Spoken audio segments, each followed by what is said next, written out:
So hi! Welcome and welcome back to my YouTube channel, and for today's tutorial, ituturo ko sa inyo kung paano nga ba i-hide ang share count sa ating Instagram account. But first, can you subscribe to my channel and don't forget to hit the subscribe button and the bell to notify you for my new updates. And once you learn more, just keep on watching and let's start. So ayan guys, for today's video, i-open lang natin ang ating Instagram account o yung ating Instagram app.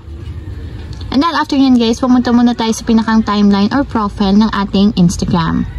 So ayan guys, pag-open ng ating Instagram, humanap lang kayo or pumili kayo ng isa nyong post na gusto nyong i-hide yung inyong share count. So kung makikita nyo dito sa post ko sa Instagram, naka-enable or makikita yung share count niya dito sa baba. So kung gusto nyo i-disable yung share count, ang gagawin nyo lang is i-tap nyo itong 3 horizontal dots na nandito sa upper right corner.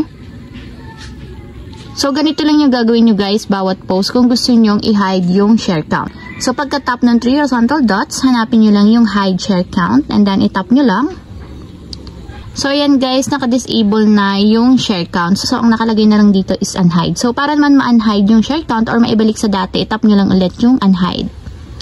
So ayan guys, makikita na ulit yung share count sa ating Instagram post. So ayun lang guys, ganun lang kasimple kung paano nga ba i-hide ang share count sa ating Instagram post. If you have a question, kindly comment down below and don't forget to hit the subscribe button and the bell to notify you for my new updates. And thank you for watching!